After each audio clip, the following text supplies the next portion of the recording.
ನಮಸ್ಕಾರ. ಮುಖ್ಯಾಂಶಗಳು. ಕೊರೋನಾ ಸಂದಿಗ್ಧತೆಯಲ್ಲಿಯೂ ಆತ್ಮನಿರ್ಭರ ಭಾರತದ ಆಶಯ ಈಡೇರಿಕೆಗೆ ಕಾರ್ಯಯೋಜನೆ, ಆರೋಗ್ಯ ವಲಯದ ಅಭಿವೃದ್ಧಿಗೆ ಆದ್ಯತೆ, ಪ್ರಧಾನಿ ನರೇಂದ್ರ ಮೋದಿ. ಶಾಸಕರು ಸಂಸದರೊಂದಿಗೆ ಬಸವರಾಜ ಬೊಮ್ಮಾಯಿ ಸಮಾಲೋಚನೆ, ಸರ್ಕಾರದ ಯೋಜನೆಗಳು, ಕ್ಷೇತ್ರಗಳ ಅಭಿವೃದ್ಧಿ ಕುರಿತು ಚರ್ಚೆ.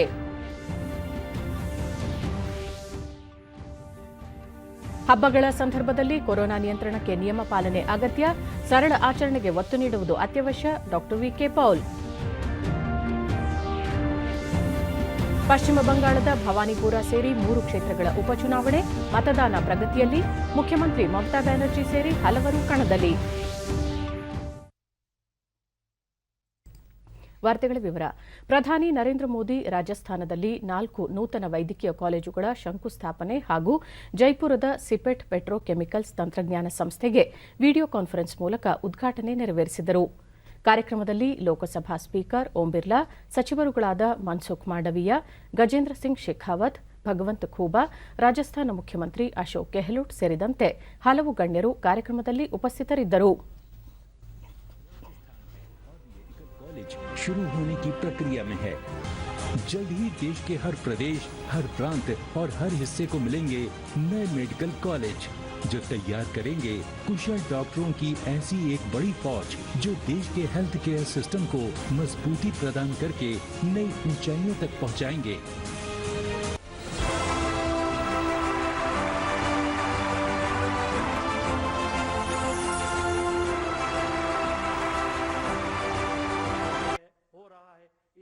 अवसर पर मैं सम्मानीय प्रधानमंत्री जी का स्वागत करता हूं और हमारे साथ वर्चुअली जुड़े हुए सभी महानुभावों,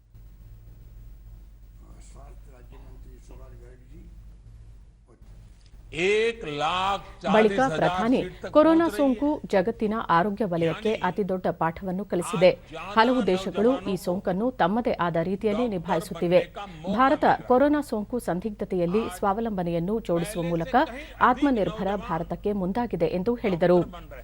ದೇಶಾದ್ಯಂತ 3 ಹಂತಗಳಲ್ಲಿ 157 ಹೊಸ ವೈದ್ಯಕೀಯ ಕಾಲೇಜುಗಳಿಗೆ ಸರ್ಕಾರ ಅನುಮೋದನೆ ನೀಡಿದೆ. ಇಂದು ಶಂಕುಸ್ಥಾಪನೆ ನೆರವೇರಿಸಲಾಗಿದೆ. ಕಾಲೇಜುಗಳ ಕಟ್ಟಡ ನಿರ್ಮಾಣ ಸಕಾಲದಲ್ಲಿ ಪೂರ್ಣಗೊಳ್ಳಲಿವೆ ಎಂದರು. 2 गुनी से भी अधिक बढ़ोतरी हुई है। 100 साल की सबसे बड़ी महामारी ने दुनिया के हेल्थ सेक्टर के सामने अनेक चुनौतियां खड़ी कर दी और ये महामारी बहुत कुछ सिखाया भी है और बहुत कुछ सिखा रही है। हर देश अपने अपने तरीके से इस संकट से निपटने में जुटा है। भारत ने इस आपदा में आत्मनिर्भरता का, अपने सामर्थ्य में बढ़ोतरी का संकल्प लिया है। राजस्थान में 4 नए मेडिकल कॉलेज के निर्माण के कार्य का प्रारंभ और जयपुर में इंस्टीट्यूट ऑफ पेट्रोकेमिकल टेक्नोलॉजी का उद्घाटन इसी दिशा में एक अहम कदम है। मैं राजस्थान के सभी नागरिकों को बहुत बहुत बधाई देता हूं। आत्मनिर्भर भारत के निर्माण में ಇದಕ್ಕೂ ಮುನ್ನ ಮಾತನಾಡಿದ ಓಂ ಬಿರ್ಲಾ, ರಾಜಸ್ಥಾನದಲ್ಲಿ 4 ವೈದ್ಯಕೀಯ ಕಾಲೇಜುಗಳ ಶಂಕುಸ್ಥಾಪನೆ ಹಾಗೂ ಜೈಪುರ ಪೆಟ್ರೋಕೆಮಿಕಲ್ಸ್ ತಂತ್ರಜ್ಞಾನ ಸಂಸ್ಥೆ ಹೊಸ ಭವಿಷ್ಯಕ್ಕೆ ನಾಂದಿಯಾಗಲಿದೆ. नए भारत के निर्माण का जो सपना है वो पूरा होगा और भारत विकास और प्रगति के मार्ग पर इसी ओर चलेगा। मैं इस मौके पर सभी लोगों को विशेष रूप से धन्यवाद दूंगा कि आज राजस्थान के अंदर और देश के अंदर चिकित्सा इंफ्रास्ट्रक्चर के अंदर एक मजबूत कदम बढ़ रहे हैं। केंद्र सरकार और राज्य सरकार दोनों सरकार मिलकर कोरोना के बाद हमने चिकित्सा इंफ्रास्ट्रक्चर को बहुत बढ़ाया है और आज देश चिकित्सा इंफ्रास्ट्रक्चर के रूप में प्रधानमंत्री नरेंद्र मोदी जी के नेतृत्व में मजबूत हुआ है, सशक्त हुआ है। आने वाले समय में इन 4 मेडिकल कॉलेज का लाभ भी राजस्थान के दूर दराज जनता को मिलेगा। उसका प्रॉब्लम भी सोल्व करने लगे। ಮನ್ಸುಖ್ ಮಾಂಡವೀಯ ಪ್ರಧಾನಿ ನರೇಂದ್ರ ಮೋದಿ ನೇತೃತ್ವದ ಸರ್ಕಾರ ಆರೋಗ್ಯ ವಲಯಕ್ಕೆ ಹೆಚ್ಚಿನ ಆದ್ಯತೆ ನೀಡಿದೆ. ಜನಸಾಮಾನ್ಯರಿಗೆ ಅತ್ಯುತ್ತಮ ವೈದ್ಯಕೀಯ ಸೇವೆ ಕಲ್ಪಿಸಬೇಕು ಎನ್ನುವ ಪರಿಕಲ್ಪನೆಯೊಂದಿಗೆ ವೈದ್ಯಕೀಯ ಶಿಕ್ಷಣ ಸಂಸ್ಥೆಗಳನ್ನು ನಿರ್ಮಿಸಲಾಗುತ್ತಿದೆ ಎಂದರು. ಇಂದು ಶಂಕುಸ್ಥಾಪನೆಗೊಂಡ 4 ವೈದ್ಯಕೀಯ ಕಾಲೇಜುಗಳಲ್ಲಿ 200 ವಿದ್ಯಾರ್ಥಿಗಳಿಗೆ ಪ್ರವೇಶ ಲಭ್ಯವಾಗಲಿದ್ದು ರಾಜ್ಯಾದ್ಯಂತ ಆರೋಗ್ಯ ಸೌಲಭ್ಯ ವಿಸ್ತರಣೆಯಾಗಲಿದೆ ಎಂದು ತಿಳಿಸಿದರು. एक साल में 1 लाख स्टूडेंट को ट्रेनिंग 3 महीने, 6 महीने, 1 साल, डिप्लोमा, डिग्री, पीएचडी तक एजुकेशन देते हैं और उसमें से 95% लोगों को प्लेसमेंट मिल जाता है, रोजगारी मिल जाती है। एक देश के प्रधानमंत्री जी की सोच का ये नतीजा है। आज मुझे खुशी हो रही है, राजस्थान में 4 मेडिकल कॉलेज का शिलान्यास हो रहा है और युवाओं को रोजगार वाले एक इंस्टीट्यूट का लोकार्पण हो रहा है। इस अवसर पर मैं सम्मानीय प्रधानमंत्री जी का स्वागत करता हूं। ಮುಖ್ಯಮಂತ್ರಿ ಬಸವರಾಜ ಬೊಮ್ಮಾಯಿ ಬೆಂಗಳೂರಿನಲ್ಲಿಂದು ತಮ್ಮ ಅಧಿಕೃತ ನಿವಾಸದಲ್ಲಿ ಬಿಜೆಪಿಯ ಶಾಸಕರು ಮತ್ತು ಸಂಸದರೊಂದಿಗೆ ಸಮಾಲೋಚನೆ ನಡೆಸುತ್ತಿದ್ದಾರೆ. ಸಚಿವ ಆರ್ ಅಶೋಕ, ಶಾಸಕರುಗಳಾದ ಅಮೃತ ದೇಸಾಯಿ, ಬೆಳ್ಳಿ ಪ್ರಕಾಶ್, ಕೃಷ್ಣಪ್ಪ, ಎಂ ರಘು, ಎಚ್ ವಿಶ್ವನಾಥ್, ಮಾಡಾಳ ವಿರೂಪಾಕ್ಷಪ್ಪ, ಸತೀಶ್ ರೆಡ್ಡಿ ಸೇರಿದಂತೆ ಹಲವರು ಭೇಟಿ ಮಾಡಿ ಕ್ಷೇತ್ರಗಳ ಅಭಿವೃದ್ಧಿ, ಅನುದಾನ ಬಿಡುಗಡೆ ಮತ್ತಿತರ ಪ್ರಮುಖ ವಿಚಾರಗಳ ಕುರಿತು ಚರ್ಚೆ ನಡೆಸಿದರು ಎನ್ನಲಾಗಿದೆ.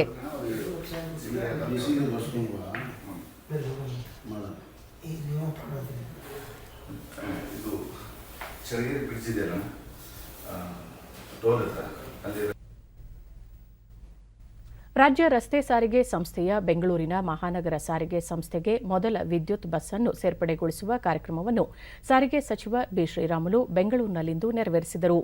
ಈ ಸಂದರ್ಭದಲ್ಲಿ ಅವರು ವಿದ್ಯುತ್ ಚಾಲಿತ ವಾಹನಗಳನ್ನು ಹೆಚ್ಚಿಸುವ ನಿಟ್ಟಿನಲ್ಲಿ ಸೂಕ್ತ ಕ್ರಮ ಕೈಗೊಳ್ಳಲಾಗಿದೆ. ಎಲೆಕ್ಟ್ರಿಕ್ ವಾಹನಗಳು ಪರಿಸರ ಸ್ನೇಹಿಯಾಗಿದ್ದು ಸಾರ್ವಜನಿಕರು ಸಾರಿಗೆ ಸಂಸ್ಥೆಯ ಸದುಪಯೋಗ ಪಡೆದುಕೊಂಡು ವಾಹನ ಸಂಚಾರ ನಿಯಂತ್ರಣದಲ್ಲಿ ಭಾಗಿಯಾಗಬೇಕು ಎಂದರು.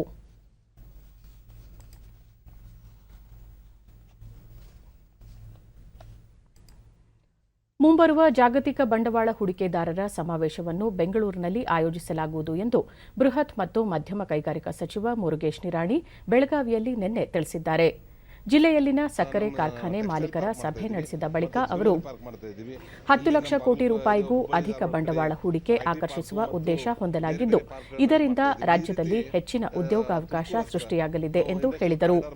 ಗಡಿ ಜಿಲ್ಲೆಗಳಲ್ಲಿ ಒಂದು ಜಿಲ್ಲೆ ಒಂದು ಉತ್ಪನ್ನ ಯೋಜನೆಯಡಿ ಕೈಗಾರಿಕೆಗಳ ಅಭಿವೃದ್ಧಿಗೆ ಒತ್ತು ನೀಡಲಾಗುವುದು.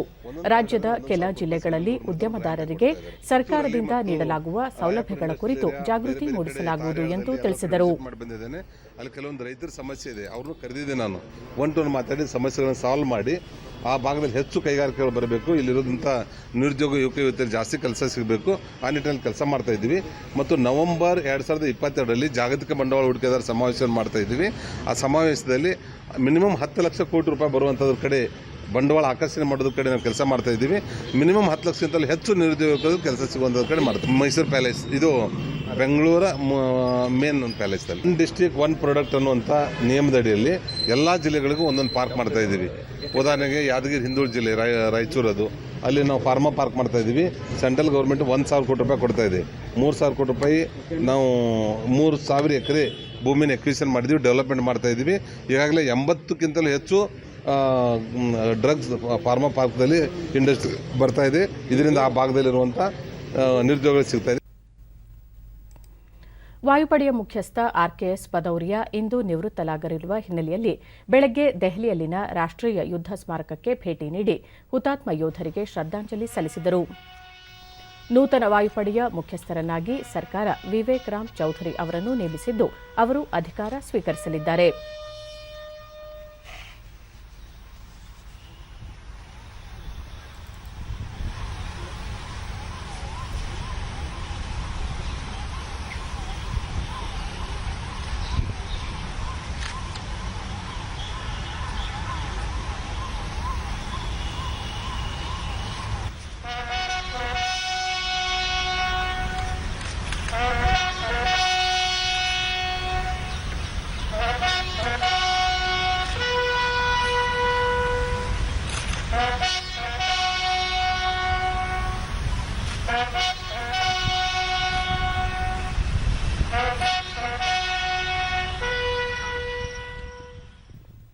ದೆಹಲಿಯಲ್ಲಿ ನಿನ್ನೆ ವಿಜ್ಞಾನ ವಸ್ತು ಸಂಗ್ರಹಾಲಯ ಸ್ಥಾಪನೆ ಸಂಬಂಧ ವೈಜ್ಞಾನಿಕ ಮತ್ತು ಕೈಗಾರಿಕಾ ಸಂಶೋಧನಾ ಮಂಡಳಿ ಹಾಗೂ ವಿಜ್ಞಾನ ವಸ್ತು ಸಂಗ್ರಹಾಲಯಗಳ ರಾಷ್ಟ್ರೀಯ ಮಂಡಳಿ ನಡುವೆ ಏರ್ಪಟ್ಟ ತಿಳುವಳಿಕೆ ಪತ್ರಕ್ಕೆ ವಿಜ್ಞಾನ ಮತ್ತು ತಂತ್ರಜ್ಞಾನ ಹಾಗೂ ಭೂವಿಜ್ಞಾನ ಇಲಾಖೆಯ ಸ್ವತಂತ್ರ ಖಾತೆ ಸಹಾಯಕ ಸಚಿವ ಡಾ ಜಿತೇಂದ್ರ ಸಿಂಗ್ ಸಹಿ ಹಾಕಿದರು.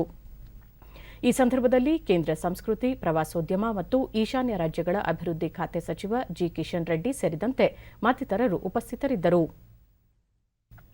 ಬಳಿಕ ಡಾ ಜಿತೇಂದ್ರ ಸಿಂಗ್ ದೇಶದ ಯುವ ಸಮುದಾಯ ಹಾಗೂ ಮಕ್ಕಳಲ್ಲಿ ವೈಜ್ಞಾನಿಕ ಮನೋಭಾವ ಉತ್ತೇಜಿಸುವ ಸಂಬಂಧ ದೇಶಾದ್ಯಂತ ವಿಜ್ಞಾನ ವಸ್ತು ಸಂಗ್ರಹಾಲಯ ಸ್ಥಾಪಿಸಲಾಗುವುದು ಎಂದರು. ದೇಶದ ಎಲ್ಲಾ ವರ್ಗದ ಜನರಲ್ಲಿ ವಿಜ್ಞಾನದ ಬಗೆಗಿನ ಕುತೂಹಲ ಉತ್ತೇಜಿಸುವುದು ಹಾಗೂ ಜಾಗೃತಿ ಮೂಡಿಸುವುದು ಇದರ ಉದ್ದೇಶವಾಗಿದೆ. ಕೋವಿಡ್-19 ಸಾಂಕ್ರಾಮಿಕವು ವಿಜ್ಞಾನ ಮತ್ತು ವೈಜ್ಞಾನಿಕ ಚಿಂತನೆಯತ್ತ ಸಮಾಜದ ಅರಿವು ಹೆಚ್ಚಾಗಬೇಕಿದೆ ಎಂದು ತಿಳಿಸಿದರು. ಸಚಿವ ಕಿಶನ್ ರೆಡ್ಡಿ, ದೇಶದಲ್ಲಿ ವಿಜ್ಞಾನ ಶಿಕ್ಷಣಕ್ಕೆ ಪೂರಕವಾಗಿ ವಿಜ್ಞಾನ ಕೇಂದ್ರಗಳು ಮಹತ್ವದ ಪಾತ್ರ ವಹಿಸುತ್ತವೆ. ಯುವ ಸಮುದಾಯ ಮತ್ತು ಜನಸಾಮಾನ್ಯರಲ್ಲಿ ವೈಜ್ಞಾನಿಕ ಮನೋಭಾವ ಬೆಳೆಸುತ್ತವೆ ಎಂದು ತಿಳಿಸಿದರು.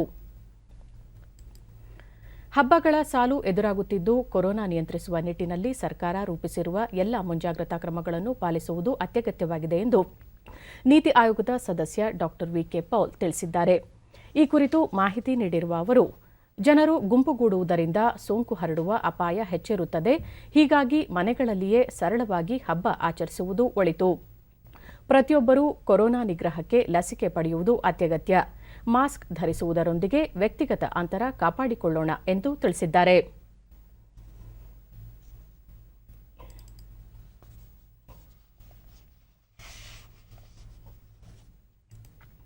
ದೇಶದಲ್ಲಿ ಕಳೆದ 24 ಗಂಟೆಗಳಲ್ಲಿ 23,529 ಹೊಸ ಕೊರೋನಾ ಸೋಂಕು ಪ್ರಕರಣಗಳು ದಾಖಲಾಗಿವೆ. ಒಟ್ಟು ಸೋಂಕು ಪ್ರಕರಣಗಳ ಸಂಖ್ಯೆ 3,37,39,980ಕ್ಕೆ ಏರಿಕೆಯಾಗಿದೆ.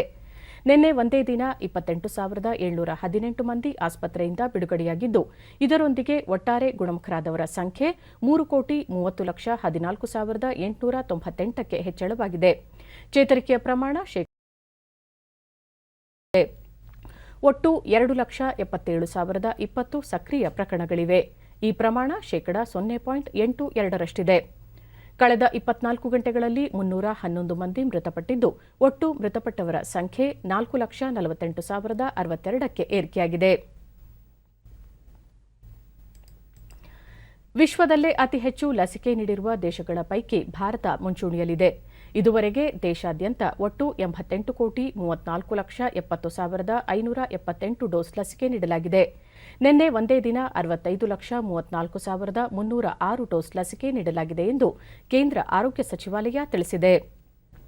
ದೇಶದಲ್ಲಿ ಕೊರೋನಾ ಮಾದರಿಗಳ ಪರೀಕ್ಷಾ ಸಾಮರ್ಥ್ಯದಲ್ಲಿ ನಿರಂತರ ಹೆಚ್ಚಳ ಮಾಡಲಾಗುತ್ತಿದ್ದು, ಇದುವರೆಗೆ ಒಟ್ಟು 56,89,56,439 ಮಂದಿಗೆ ಕೊರೋನಾ ಮಾದರಿ ಪರೀಕ್ಷೆ ನಡೆಸಲಾಗಿದೆ.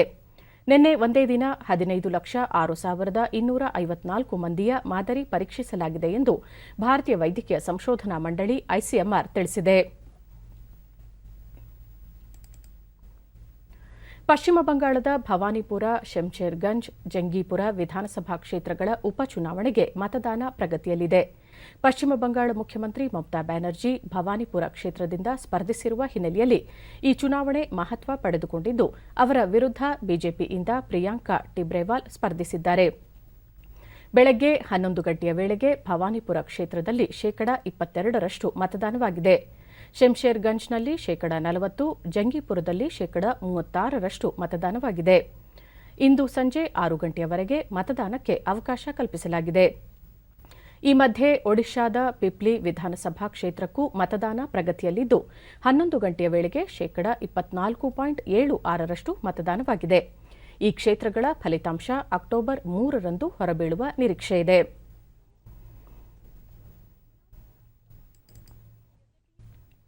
ಭಾರತೀಯ ಸೇನೆಯ ಯುದ್ಧ ಸಾಮರ್ಥ್ಯ ಹೆಚ್ಚಿಸುವ ಸಂಬಂಧ ದೇಶೀಯವಾಗಿ ಅಭಿವೃದ್ಧಿಪಡಿಸಲಾಗಿರುವ ಎಎಲ್ಎಚ್ ಮಾರ್ಕ್ 3 ಹೆಲಿಕಾಪ್ಟರ್ ಒಳಗೊಂಡಂತೆ 13,165 ಕೋಟಿ ರೂಪಾಯಿ ಮೌಲ್ಯದ ಸೇನಾ ಸಲಕರಣೆಗಳ ಖರೀದಿಗೆ ರಕ್ಷಣಾ ಸಚಿವಾಲಯ ಅನುಮೋದನೆ ನೀಡಿದೆ.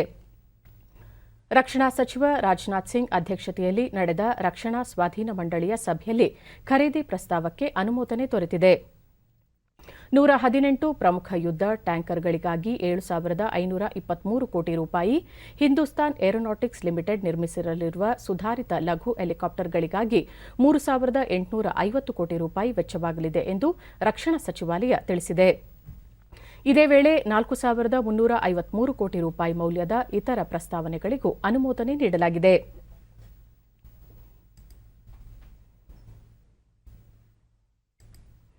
ತುಂಬಿ ಹರಿಯುವ ಹಳ್ಳ ತೊರೆಗಳನ್ನು ದಾಟಲು ಕರಾವಳಿಯ ಭಾಗದಲ್ಲಿ ಪರಿಸರ ಸ್ನೇಹಿ ಸಾಂಪ್ರದಾಯಿಕ ಸೇತುವೆ ನಿರ್ಮಾಣ ರೂಢಿಯಲ್ಲಿದೆ. ಆದರೆ ಆಧುನಿಕ ಜೀವನ ಶೈಲಿಯಲ್ಲಿ ಶಾಶ್ವತ ಸೇತುವೆಗಳು ನಿರ್ಮಾಣವಾಗುತ್ತಿವೆ. ಈ ನಿಟ್ಟಿನಲ್ಲಿ ಸಾಂಪ್ರದಾಯಿಕ ಸೇತುವೆಗಳಿಗೆ ಮರುಜೀವ ನೀಡುವ ಕಾರ್ಯ ಪ್ರತಿಷ್ಠಾನವೊಂದರಿಂದ ಸದ್ದಿಲ್ಲದೆ ನಡೆಯುತ್ತಿದೆ. ಈ ಕುರಿತು ಒಂದು ವರದಿ. ಇದು ಕರುನಾಡ ಕರಾವಳಿಯ ಜಿಲ್ಲೆಗಳಲ್ಲಿ ಒಂದಾದ ಉಡುಪಿಯ ಪುಟ್ಟ ಗ್ರಾಮ ಮಾಳ. ಕಾರ್ಕಳ ತಾಲೂಕಿನ ಈ ಕುಗ್ರಾಮದಲ್ಲಿ ಮಳೆಗಾಲದಲ್ಲಿ ಹಳ್ಳಗಳು ತುಂಬಿ ಹರಿಯುತ್ತಾ ಕಿರು ಜಲಪಾತಗಳನ್ನು ಸೃಷ್ಟಿಸುತ್ತವೆ. ಕಲ್ಲು ಬಂಡೆಗಳ ನಡುವೆ ಚಿಮ್ಮಿ ಹರಿಯುವ ಈ ಜಲಧಾರೆಗಳು ಸೃಷ್ಟಿಸುವ ನೋಟ ನಯನ ಮನೋಹರ.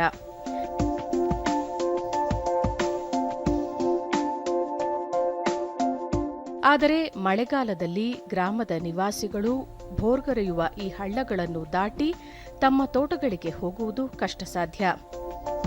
ಕೆಲವರಂತೂ ಹರಿಯುವ ನೀರಿನಲ್ಲೇ ಜೀವವನ್ನು ಪಣಕ್ಕಿಟ್ಟು ಹಳ್ಳ ದಾಟುತ್ತಿದ್ದರು. ಹೀಗಾಗಿಯೇ ಇಂತಹ ಹಳ್ಳ ತೊರೆಗಳ ಮೇಲೆ ಸಾಂಪ್ರದಾಯಿಕವಾಗಿ ಪ್ರದೇಶದಲ್ಲೇ ದೊರಕುವ ಅಡಿಕೆ ಮರ, ಬೊಂಬು, ಬಳ್ಳಿಗಳನ್ನು ಬಳಸಿ ಕಿರು ಸೇತುವೆ ನಿರ್ಮಿಸಲಾಗುತ್ತಿತ್ತು. ನಮ್ಮ ಪೂರ್ವಜರ ಆ ಕೌಶಲ ನಿಜಕ್ಕೂ ಅದ್ಭುತ. ಈ ಆಧುನಿಕ ಯುಗಮಾನದಲ್ಲಿ ಈ ಕಲೆ ನಶಿಸಿ ಹೋಗುತ್ತಿತ್ತು.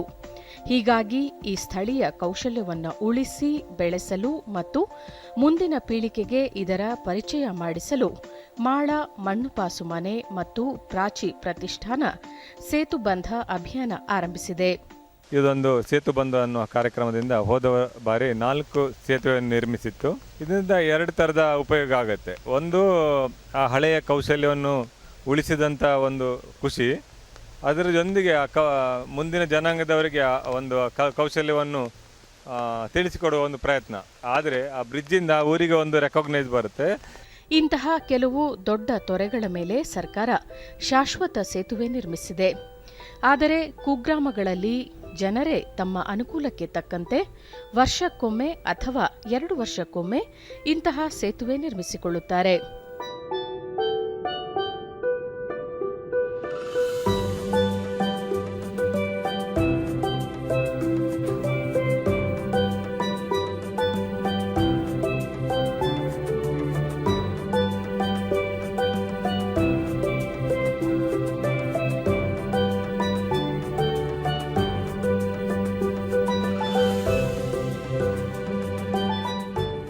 ಮಾಳ ಗ್ರಾಮವೊಂದರಲ್ಲೇ ಇಂತಹ 4-5 ಸೇತುವೆಗಳ ನಿರ್ಮಾಣ ಮಾಡುವ ಯೋಜನೆ ಹಾಕಿಕೊಳ್ಳಲಾಗಿದೆ. ಒಂದೊಂದು ಸೇತುವೆಯೂ ಒಂದೊಂದು ರೀತಿಯ ವಿನ್ಯಾಸ ಹೊಂದಿರುವುದು ಮತ್ತೊಂದು ವಿಶೇಷ. ಅಡಿಕೆ ಮರ, ಬೊಂಬು, ಬಳ್ಳಿಗಳಿಂದಲೇ ಸೇತುವೆ ನಿರ್ಮಿಸುವುದರಲ್ಲಿ ಸಿದ್ಧಹಸ್ತರಾದ ಶ್ರೀನಿವಾಸ ಅಪ್ಪಣ್ಣ ಮತ್ತು ತಂಡದ ವತಿಯಿಂದ ಈಗಾಗಲೇ ಒಂದು ಸೇತುವೆಯ ನಿರ್ಮಾಣ ಕಾರ್ಯ ಮುಗಿದಿದ್ದು, ಉಳಿದ ಸೇತುವೆ ನಿರ್ಮಾಣ ಕಾರ್ಯ ಪ್ರಗತಿಯಲ್ಲಿದೆ. ಈ ನಡುವೆ ಸ್ಥಳೀಯ ಯುವಕರಿಗೂ ಸೇತುವೆ ನಿರ್ಮಾಣದ ಕೌಶಲ ಕಲಿಸಲಾಗುತ್ತಿದೆ. ಆ ಮೂಲಕ ಈ ಸಾಂಪ್ರದಾಯಿಕ ಕಲೆ ಕಣ್ಮರೆಯಾಗದಂತೆ ಕಾಳಜಿಯನ್ನೂ ವಹಿಸಲಾಗಿದೆ. ಬೇರೆ ಊರುಗಳಿಂದ ಜನ ಬಂದು ಸೇತುವೆ ನೋಡಿಕೊಂಡು ಹೋದಾಗ ನಮಗೆ ತುಂಬಾ ಖುಷಿಯಾಗುತ್ತದೆ ಎನ್ನುತ್ತಾರೆ ಶ್ರೀನಿವಾಸ ಅಪ್ಪಣ್ಣ. ಕಾಂಕ್ರೀಟ್ ಯುಗದಲ್ಲಿ ನಮ್ಮ ಈ ಅಡಿಕೆ ಮರದಿಂದ ತಯಾರಿಸಿದ ಬ್ರಿಡ್ಜ್ಗಳು ಇನ್ನೂ ಉಳಿಬೇಕು ಅಂತ ನಮ್ಮೊಂದು ಆಸೆ. ಮತ್ತು ಹಿರಿಯರು ನಮಗೆ ಒಂದು ಕಳಿಸಿಕೊಟ್ಟಿದ್ದಾರೆ ಹೀಗೆ ಮಾಡಬೇಕಂತ. ಅದನ್ನು ಮುಂದೆ ಕೂಡ ನಮ್ಮ ಮಕ್ಕಳಿಗೆ ನಾವು ಕಳಿಸಿಕೊಟ್ಟು ಮುಂದೆ ಹೀಗೆ ಉಳಿಬೇಕಂತ ನಮ್ಮೊಂದು ಆಸೆ. ಮತ್ತು ಇಲ್ಲಿ ಬಂದವರಿಗೆ ಈ ಬ್ರಿಡ್ಜ್ ಹಳೆ ಮರಗಳ ಬ್ರಿಡ್ಜ್ ನೋಡಿ ತುಂಬ ಖುಷಿ ಆಗ್ತದೆ. ನಮಗೆ ಕೂಡ ಆ ಕಡೆ ಈ ಕಡೆ ಹೋಗುವಾಗ ನಮಗೆ ಕೂಡ ತುಂಬ ಖುಷಿ ಆಗ್ತದೆ. ಈ ಸೇತುಬಂಧ ಅಭಿಯಾನದ ಫಲವಾಗಿ ಗ್ರಾಮೀಣ ಪ್ರದೇಶದಲ್ಲಿ ಜನ ಒಗ್ಗೂಡಲು ಅವಕಾಶವಾಗಿದೆ. ಜೊತೆಗೆ ಇದು ಪ್ರವಾಸಿಗರನ್ನೂ ಆಕರ್ಷಿಸುತ್ತಿದೆ. ಜಿಲ್ಲೆಯ ವಿವಿಧೆಡೆಗಳಿಂದ ಯುವಜನರು ಈ ಸಾಂಪ್ರದಾಯಿಕ ಸೇತುವೆಯನ್ನು ನೋಡಲು ಬರುತ್ತಿದ್ದಾರೆ. ಹೀಗೆ ಬರುವ ಯುವಕರು ಇಲ್ಲಿನ ಪ್ರಕೃತಿ ಸೌಂದರ್ಯಕ್ಕೂ ಮಾರು ಹೋಗುತ್ತಿದ್ದಾರೆ. ಒಂದು ಅಡಿಕೆ ಮರವನ್ನು ಕಾಡಿನ ಉತ್ಪನ್ನಗಳನ್ನು ಬಳಸಿಕೊಂಡು ಒಂದು ಸೇತುವೆ ನಿರ್ಮಾಣ ಮಾಡಿದ್ದಾರೆ. ಇಲ್ಲಿಯ ಯಾವುದೇ ಪ್ಲಾಸ್ಟಿಕ್ಕನ್ನು ಬಳಸ್ಕೊಳ್ಳದೆ ಇಲ್ಲಿ ಒಂದು ಪ್ರಕೃತಿ ಸೌಂದರ್ಯವನ್ನು ಸವಿಲಿಕ್ಕೆ ಒಂದು ಒಳ್ಳೆಯ ಅವಕಾಶ. ನನಗೆ ಭಾಳ ಖುಷಿ ಆಗ್ತಾ ಉಂಟು. ಹಿಂದೆ ಒಂದು ಸಾರಿ ಬಂದಿದ್ದೇವೆ, ಬಟ್ ಇವತ್ತು ಬಂದಿದ್ದು ತುಂಬ ಖುಷಿ ಆಗ್ತಾ ಉಂಟು. ನದಿಗಳು ತುಂಬಿ ಹರಿತಾ ಉಂಟು. ಒಂದು ರೀತಿ ಪ್ರಕೃತಿಯನ್ನು ನೋಡಲಿಕ್ಕೆ ಭಾಳ ಖುಷಿ ಆಗ್ತಾ ಉಂಟು. ಕಳೆದ ವರ್ಷ ಪುರುಷೋತ್ತಮ ಅಡ್ವೆ ಅವರ ನೇತೃತ್ವದಲ್ಲಿ ಪಶ್ಚಿಮ ಘಟ್ಟದಲ್ಲಿ ನಿರ್ಮಿಸಿದ ಸದೃಢ, ಸುಭದ್ರ, ಸುರಕ್ಷಿತ ಸೇತುವೆಗಳು ಈ ಭಾಗದಲ್ಲಿ ಮನೆಮಾತಾಗಿತ್ತು. ಬೆಟ್ಟಗುಡ್ಡ, ಹಳ್ಳಕೊಳ್ಳಗಳಿಂದ ಕೂಡಿದ ಈ ಭಾಗದಲ್ಲಿ ಮಳೆಗಾಲದಲ್ಲಿ ಇಂತಹ ಸೇತುವೆಗಳು ಜನರ ಬದುಕಿಗೆ ಜೀವನಾಧಾರವಾಗುತ್ತವೆ. ತಮ್ಮ ತೋಟ, ಮನೆಗಳ ನಡುವೆ ಓಡಾಡಲು ಅನುಕೂಲ ಕಲ್ಪಿಸುತ್ತದೆ. ಆದರೆ ಆಧುನಿಕ ಯುಗಮಾನದಲ್ಲಿ ಈ ಸಾಂಪ್ರದಾಯಿಕ ಸೇತುಬಂಧ ಕಲೆ ಕ್ರಮೇಣ ಕಣ್ಮರೆಯಾಗುತ್ತಿತ್ತು. ಇದನ್ನು ಅರಿತ ಪ್ರಾಚಿ ಪ್ರತಿಷ್ಠಾನ ಸ್ಥಳೀಯ ಯುವಕರಲ್ಲಿ ಈ ಕಲೆಯನ್ನು ಮುಂದುವರಿಸುವ ನಿಟ್ಟಿನಲ್ಲಿ ದಿಟ್ಟ ಹೆಜ್ಜೆ ಇಟ್ಟಿದೆ. ಅದರ ಪ್ರಯೋಜನ ಸ್ಥಳೀಯರಿಗೆ ಲಭಿಸುತ್ತಿದೆ. ವಿಜ್ಞಾನ ಕಲೆ ಮೇಳೈಸೆ ಜಸವು ಜನಜೀವನಕ್ಕೆ ಮಂಕುತಿಮ್ಮ ಎಂದು ಕಗ್ಗದ ಕವಿ ಡಿವಿಜಿ ಹೇಳುವಂತೆ ಈ ಸಾಂಪ್ರದಾಯಿಕ ಸೇತುವೆ ನಿರ್ಮಾಣಕ್ಕೆ ಆಧುನಿಕ ಸ್ಪರ್ಶವನ್ನೂ ನೀಡಿ ದೀರ್ಘಕಾಲ ಬಾಳಿಕೆ ಬರುವಂತ ಸದೃಢ ಸೇತುವೆಗಳ ನಿರ್ಮಾಣವಾಗಲಿ, ಈ ಕಲೆ ಉಳಿಯಲಿ ಎಂಬುದು ಸುದ್ದಿ ಸೌರಭದ ಆಶಯ.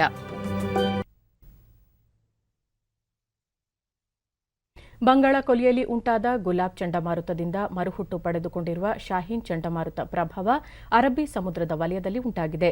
ಇದರಿಂದಾಗಿ ನಾಳೆಯಿಂದ 3 ದಿನಗಳ ಕಾಲ ರಾಜ್ಯದ ಕರಾವಳಿಯ ಉಡುಪಿ, ದಕ್ಷಿಣ ಕನ್ನಡ, ಉತ್ತರ ಕನ್ನಡ ಹಾಗೂ ಮಲೆನಾಡಿನ ಕೆಲವು ಜಿಲ್ಲೆಗಳಲ್ಲಿ ಮಳೆಯಾಗುವ ಸಾಧ್ಯತೆಯಿದೆ ಎಂದು ಹವಾಮಾನ ಇಲಾಖೆ ಮುನ್ಸೂಚನೆ ನೀಡಿದೆ.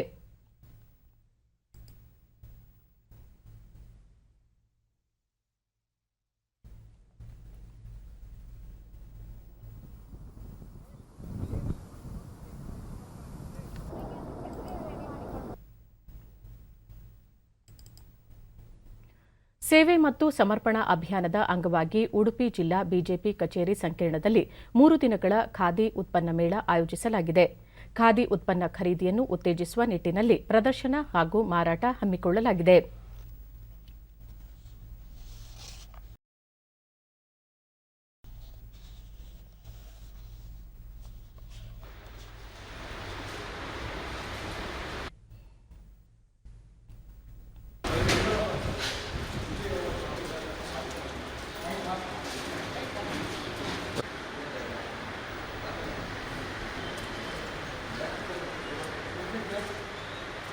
ಅಕ್ಟೋಬರ್ 2ಕ್ಕೆ ಡಿಡಿನ್ಯೂಸ್ನೊಂದಿಗೆ ಜಿಲ್ಲಾ ಬಿಜೆಪಿ ಅಧ್ಯಕ್ಷ ಕುಯ್ಲಾಡಿ ಸುರೇಶ್ ನಾಯಕ್ ಸೇವೆ ಮತ್ತು ಸಮರ್ಪಣಾ ಅಭಿಯಾನದ ಅಂಗವಾಗಿ ಜಿಲ್ಲೆಯಾದ್ಯಂತ ವಿವಿಧ ಕಾರ್ಯಕ್ರಮಗಳನ್ನು ಹಮ್ಮಿಕೊಳ್ಳಲಾಗಿದೆ. ಗಾಂಧಿ ಜಯಂತಿ ಪ್ರಯುಕ್ತ ಖಾದಿ ಮೇಳವನ್ನು ಸಹ ಆಯೋಜಿಸಲಾಗಿದೆ ಎಂದು ತಿಳಿಸಿದರು. ಖಾದಿ ಮೇಳವನ್ನು ನಾವು ಆಯೋಜಿಸಿದ್ದೇವೆ. ನಮ್ಮೆಲ್ಲ ಕಾರ್ಯಕರ್ತರು, ಸಾರ್ವಜನಿಕರು ಬಂದು ಖಾದಿ ಬಟ್ಟೆಯನ್ನು ತೊಡಬೇಕು. ಅದಕ್ಕೋಸ್ಕರ ಇಲ್ಲಿ ಮೇಳ 3 ದಿನ ನಡೀತಿದೆ. ಬಹುಶಃ ಅತ್ಯಂತ ಯಶಸ್ವಿಯಾಗಿ ನಮ್ಮ ಕಾರ್ಯಕರ್ತರೆಲ್ಲ ಖರೀದಿ ಮಾಡ್ತಾ ಇದ್ದಾರೆ. ಮುಂದಿನ ದಿನಗಳಲ್ಲಿ ಖಾದಿ ನಮ್ಮ ಜೀವನದ ಆಸೋಕ್ಕಾಗಲಿ ಅಂತ ಆಶಿಸ್ತಾ, ಖಾದಿ ಉತ್ಪನ್ನ ನಮಗೆ ಯಾಕೆ ಬಳಕೆ ಮಾಡಬೇಕು? ಸ್ಥಳೀಯರಾದ ಶಿವಕುಮಾರ್, ಖಾದಿ ಬಳಕೆಯಿಂದ ಪ್ರಧಾನಿ ಅವರ ಆತ್ಮನಿರ್ಭರ ಭಾರತದ ಕನಸು ನನಸಾಗಲಿದೆ. ಸ್ವದೇಶಿ ವಸ್ತುಗಳ ಬಳಕೆಯಿಂದ ದೇಶವನ್ನು ಸ್ವಾವಲಂಬಿಯಾಗಿಸಬಹುದು ಎಂದು ಅಭಿಪ್ರಾಯಪಟ್ಟರು. ಕೂಡ ಆತ್ಮನಿರ್ಭರ ಭಾರತದ ಮೂಲಕ ಸ್ವಾವಲಂಬಿಗಳಾಗಬೇಕು, ಖಾದಿ ಉತ್ಪನ್ನಗಳಿಗೆ, ಸ್ವದೇಶಿ ಉತ್ಪನ್ನಗಳಿಗೆ ಪ್ರೋತ್ಸಾಹವನ್ನು ಕೊಡಬೇಕನ್ನುವಂಥ ಚಿಂತನೆಗೆ ಶಕ್ತಿಯನ್ನು ತುಂಬಿದವರು. ಹಾಗಾಗಿ ನಮ್ಮ ಎಲ್ಲ ಜನತೆ ಹೆಚ್ಚಿನ ಸಂಖ್ಯೆಯಲ್ಲಿ ಇಲ್ಲಿ ಆಗಮಿಸಿ ಖಾದಿ ಉತ್ಪನ್ನಗಳನ್ನು ಖರೀದಿಸಬೇಕು. ನಮ್ಮ ಖಾದಿ ಗ್ರಾಮೋದ್ಯೋಗ ಸಂಸ್ಥೆಯ ಮಂಜುನಾಥ್, ಖಾದಿ ವಸ್ತುಗಳು ಪರಿಸರ ಸ್ನೇಹಿಯಾಗಿದ್ದು ಪ್ರಧಾನಿ ಅವರ ಕರೆಯಿಂದ ಖಾದಿ ಉತ್ಪನ್ನ ಮಾರಾಟ ದ್ವಿಗುಣವಾಗಿದೆ. ಈ ನಿಟ್ಟಿನಲ್ಲಿ ಖಾದಿ ವಸ್ತುಗಳನ್ನು ಉತ್ತೇಜಿಸಲು ಹಲವು ಮೇಳಗಳು ಸಹಕಾರಿಯಾಗಲಿವೆ ಎಂದರು. ಪರಿಸರ ಸ್ನೇಹಿ ವಸ್ತು, ಇದನ್ನು ಧರಿಸೋದ್ರಿಂದ ಆರೋಗ್ಯಕ್ಕೆ ಯಾವುದೇ ಹಾನಿಯೇ ಉಂಟಾಗುವುದಿಲ್ಲ. ಮತ್ತು ಖಾದಿಯ ಉತ್ಪಾದನೆ ಯಾವುದೇ ಪ್ರೊಸೆಸ್ಸಲ್ಲೂ ಸಹ ರಾಸಾಯನಿಕವನ್ನು ಬಳಸೋದಿಲ್ಲ, ಸ್ವಾಭಾವಿಕ ಬಣ್ಣವನ್ನೇ ಇದರಲ್ಲಿ ಬಳಸ್ತಾರೆ. ಹಾಗಾಗಿ ಅದು ಆರೋಗ್ಯಕ್ಕೆ ಉತ್ತಮವಾಗಿದೆ.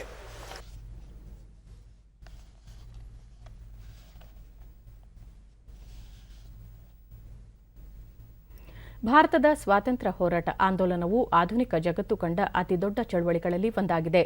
ಸ್ವಾತಂತ್ರ್ಯ ಹೋರಾಟದ ಘಟನೆಗಳು, ತಮ್ಮ ಸರ್ವಸ್ವವನ್ನು ತ್ಯಾಗ ಮಾಡಿದ ಹಲವು ಮಹನೀಯರ ಕುರಿತ ವಿಶೇಷ ವರದಿಯ ಸರಣಿ ಆಕಾಶವಾಣಿ ರಾಷ್ಟ್ರೀಯ ಸುದ್ದಿ ವಿಭಾಗದ ಸಹಕಾರದೊಂದಿಗೆ ವರದಿ ಇಲ್ಲಿದೆ.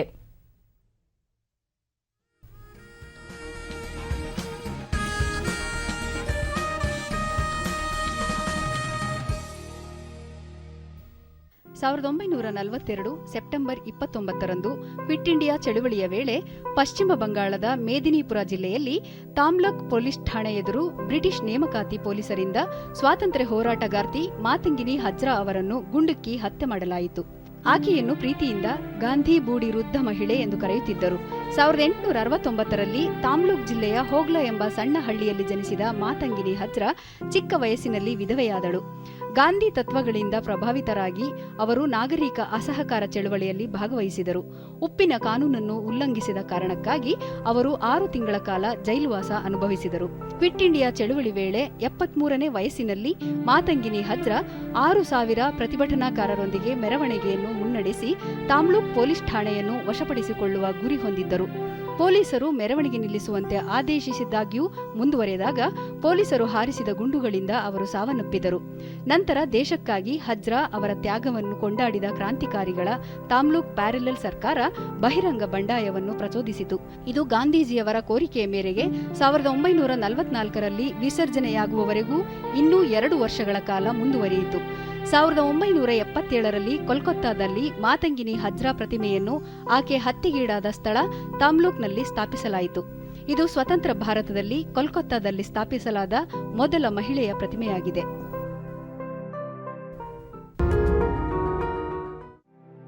1914 ಸೆಪ್ಟೆಂಬರ್ 27ರಂದು 165 ಭಾರತೀಯ ಪ್ರಯಾಣಿಕರನ್ನು ಹೊತ್ತ ಜಪಾನಿನ ಹಡಗು ಕೋಮಗಾಟಮಾರು ಕೆನಡಾದಿಂದ ಕೋಲ್ಕತ್ತಾ ತಲುಪಿತು. ಹೆಚ್ಚಾಗಿ ಪಂಜಾಬ್ ಪ್ರಾಂತ್ಯಕ್ಕೆ ಸೇರಿದ್ದ ಭಾರತೀಯರು ಈ ಹಡಗಿನ ಮೂಲಕ ಕೆನಡಾಗೆ ವಲಸೆ ಹೋಗಲು ಪ್ರಯತ್ನಿಸಿದರು. ಆದರೆ ಕೆನಡಾ ಹಡಗನ್ನು ಬಂದರಿನಲ್ಲಿ ನಿಲ್ಲಿಸಲು ಅನುಮತಿಸಲಿಲ್ಲ.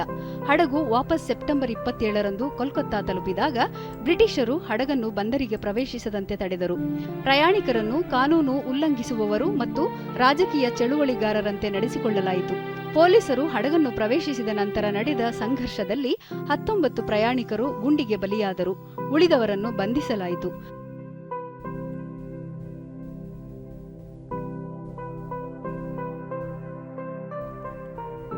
ಕೆನಡಾದ ವಲಸೆ ಕಾನೂನಿನ ಲೋಪಗಳನ್ನು ಎತ್ತಿ ತೋರಿಸಲು ಭಾರತೀಯ ಗುಂಪುಗಳು ಕೋಮಗಾಟಮಾರು ಘಟನೆಯನ್ನು ಬಳಸಿಕೊಂಡವು.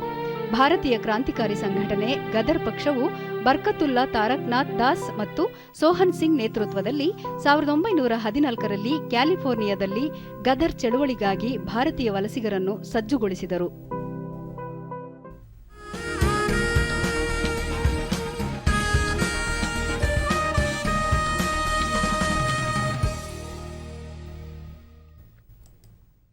ಕೊನೆಯಲ್ಲಿ ಮತ್ತೊಮ್ಮೆ ಮುಖ್ಯಾಂಶಗಳು. ಕೊರೋನಾ ಸಂದಿಗ್ಧತೆಯಲ್ಲಿಯೂ ಆತ್ಮನಿರ್ಭರ ಭಾರತದ ಆಶಯ ಈಡೇರಿಕೆಗೆ ಕಾರ್ಯಯೋಜನೆ, ಆರೋಗ್ಯ ವಲಯದ ಅಭಿವೃದ್ಧಿಗೆ ಆದ್ಯತೆ, ಪ್ರಧಾನಿ ನರೇಂದ್ರ ಮೋದಿ. ಶಾಸಕರು ಸಂಸದರೊಂದಿಗೆ ಬಸವರಾಜ ಬೊಮ್ಮಾಯಿ ಸಮಾಲೋಚನೆ, ಸರ್ಕಾರದ ಯೋಜನೆಗಳು, ಕ್ಷೇತ್ರಗಳ ಅಭಿವೃದ್ಧಿ ಕುರಿತು ಚರ್ಚೆ.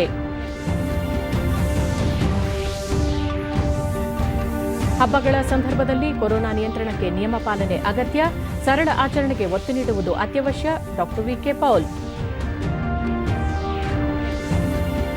ಪಶ್ಚಿಮ ಬಂಗಾಳದ ಭವಾನಿಪುರ ಸೇರಿ 3 ಕ್ಷೇತ್ರಗಳ ಉಪಚುನಾವಣೆ, ಮತದಾನ ಪ್ರಗತಿಯಲ್ಲಿ, ಮುಖ್ಯಮಂತ್ರಿ ಮಮತಾ ಬ್ಯಾನರ್ಜಿ ಸೇರಿ ಹಲವರು ಕಣದಲ್ಲಿ. ನಮ್ಮ ವಾರ್ತಾ ಪ್ರಸಾರವನ್ನು ನೀವು ಡಿಡಿ ಚಂದನ ನ್ಯೂಸ್ ಯೂಟ್ಯೂಬ್ ಚಾನೆಲ್ನಲ್ಲೂ ವೀಕ್ಷಿಸಬಹುದು. ವ್ಯಕ್ತಿಗತ ಅಂತರ ಕಾಪಾಡಿಕೊಳ್ಳುವುದರೊಂದಿಗೆ ನೀವು ಸುರಕ್ಷಿತವಾಗಿರಿ, ನಿಮ್ಮವರನ್ನು ಸುರಕ್ಷಿತವಾಗಿರಿಸಿ. ನೈರ್ಮಲ್ಯಕ್ಕೆ ಆದ್ಯತೆ ನೀಡುವುದರ ಜೊತೆಗೆ ಕೋವಿಡ್-19 ಮಾರ್ಗಸೂಚಿಗಳನ್ನು ತಪ್ಪದೇ ಪಾಲಿಸಿ. ನಮ್ಮ ಮುಂದಿನ ವಾರ್ತಾ ಪ್ರಸಾರ ಸಂಜೆ 4:30 ನಮಸ್ಕಾರ.